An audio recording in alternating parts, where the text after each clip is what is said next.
Chapter 5. Wilt thou be made whole? There is at Jerusalem by a sheep market a pool which is called in the Hebrew tongue Bethesda, after having 5 porches. In these lay a great multitude of impotent folk, or blind, halt, withered, waiting for the moving of the water. For an angel went down at certain seasons into the pool and troubled the water. Whosoever then first, after the troubling of the water, stepped in it, was made whole of whatsoever disease he had. And a certain man was there, which had an infirmity 38 years. When Jesus saw him lie, and knew that he had been now a long time in that case, he saith unto them, Wilt thou be made whole? The impotent man answered him, Sir, I have no man when the water is troubled to put me into the pool, but while I am coming another steppeth down before me. Jesus said unto him, Rise, take up thy bed, and walk. And immediately the man was made whole, and took up his bed and walked. Many of us are like this man at the pool of Bethesda, whose story is told by John. Just when we are in sight of some coveted goal, some opportunity, some achievement, some healing, the whole process is aborted by the failure of our faith or vision, or by the interference of the human mind. We are pushed back by our belief in 2 powers instead of in one. Christ offers us wholeness for our body and supply for our needs, but he does not offer these blessings independent of our effort. They reach us through our control of the senses, symbolized by the 5 porches, and the voluntary cleansing of our consciousness, symbolized by the pool, or subjective mind. Jesus demanded that we judge righteous judgment, and that we cleanse the inside, the mind side of our being. Wilt thou be made whole? Then do 2 things. Cleanse your consciousness of human thinking, and discipline your reaction to the little situations in your life. If the human mind and its senses are the avenues through which evil suggestions, disease, and trouble are drawn into your life, you can keep your consciousness clean only by protecting it at its source. You can talk yourself into a state of wholeness by your use of the creative word. Relaxation and recuperation. Come ye yourselves apart, and rest a while. Mark 6:31. The people who recover more rapidly from illness are not the preoccupied, the agitated, the troubled, or the harassed by those who live from within. There is a healing in relaxation and rest, but many persons unwittingly wear themselves out while resting. They delay their healing by preoccupation with the body or by resistance to confinement. I must get back into circulation, they say. I must make up for lost time. It is expensive laying here, and I have bills to pay and things to do. They fly from one thought to another like whirling dervishes, then they wonder why they have relapses or trouble after operations. Let us approach this subject seriously by getting a clear understanding as to just what relaxation means. Many think of it as the temporary suspension of all mental and physical activity, but nothing could be further from the truth. Christian Larson says, every moment of attempted inactivity is a moment of waste, and therefore leads to weakness and ill health. It is possible for different parts of the system to be temporarily inactive in an objective manner, but it is not possible for you to be inactive at any time. You must eternally act, and to act you must act upon something. Therefore, if you wish to give rest to a certain part of the system, you must go and act elsewhere.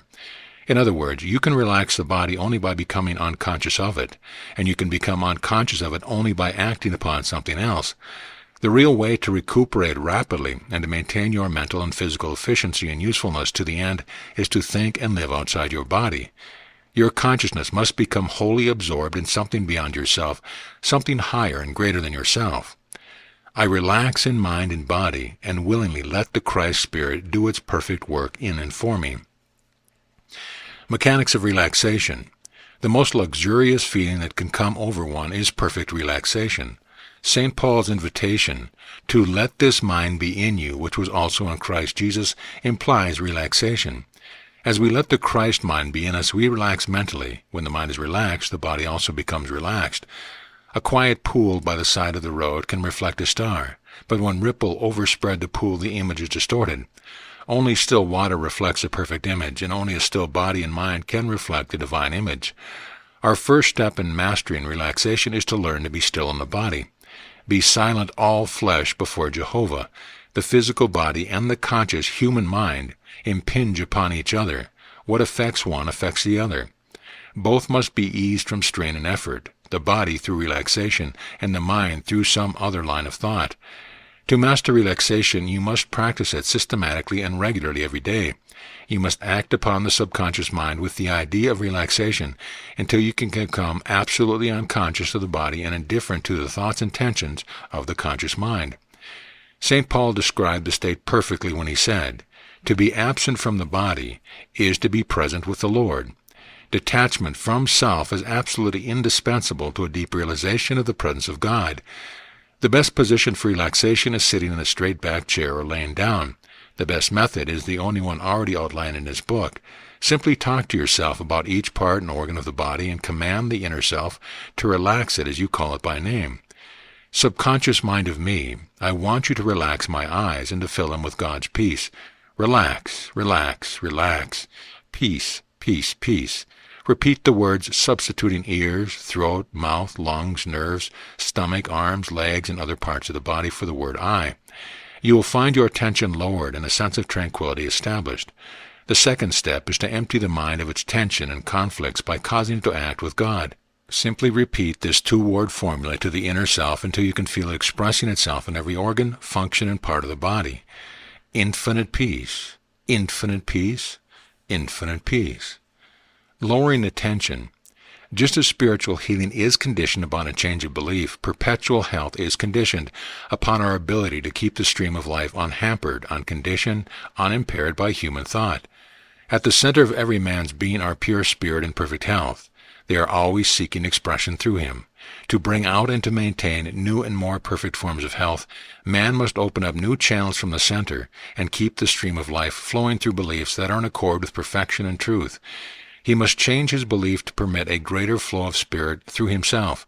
He must remove the intellectual barrier so that nature can work freely and without limitation. It is necessary in applying the metaphysical principle to learn how to enter the deep calm and peace of God. This relaxation of mind and body is one of the most effective and powerful treatments known. Many ills require nothing more. We recommend that the practice that we call lowering the tension take place not less than 3 times a day for 15 minutes at a time.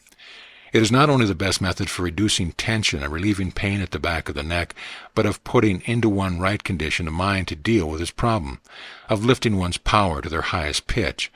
When one is relaxed, tranquil, and calm, the great forces from within are given free expression through every part of the body. When symptoms of illness appear, the first thing to do is nip them in the bud by giving the body complete rest for 2 or 3 hours. Relax your fears and calm your psychic disturbance by centering your thought in that perfection, peace, and power of God. Know that Christ in you is greater than any symptoms. Exercise your greatness. Repose in the mental attitude of supremacy and victory. Have faith in the one power that never fails. Know that one with God is a majority, and that the ailment which has made its appearance is a snowflake before the brilliance of the sun. Enter a deep silence and center your mind in the serenity and peace of God. Breathe naturally, deeply, and quietly without effort or exertion. Let yourself go. Do not give in to the symptoms in any form, and never permit yourself to be afraid. Simply relax your mind and body in the unbounded life, peace, and power of God, and you will be amazed at the speed with which you will be restored to health. Magnifying symptoms.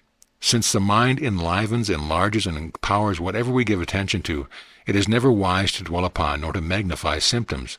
The most trifling troubles may in this way be developed into overwhelming and overpowering proportion. To think about a symptom is to feed it, stimulate it, and to blow it up. For this reason, threatening symptoms should be ignored as far as possible until new ideas, antidotes, and causes have been set in motion. The spiritual therapy for changing troublesome symptoms is to change one relation to the law. If the law that makes a man sick is the same law that makes him well, he must employ the law to his advantage instead of to his disadvantage. He must make his symptom as small as possible through the law of non-recognition, refusing to give them power through thought and attention. He must make his faith in God as large as possible by constantly turning within to the life that is always perfect and feeding his mind with ideas of health, harmony, strength, power, peace, and poise. It is not man's fear of sickness and evil that must be minimized, but his faith in God that must be enlarged. The average disease, according to Christian Larson, would be practically harmless if it were not for the life and power that it receives from the patient.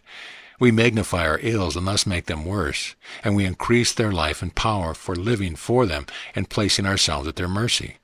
If we would look upon an ailment as insignificant and then proceed to arouse the finer elements and forces of mind and body, those elements that can undermine and remove any condition, we would soon restore perfect health and order. To be able to prevent ourselves from giving life and thought to adverse conditions is a great secret, and it is accomplished by turning attention to the inner, finer side of being.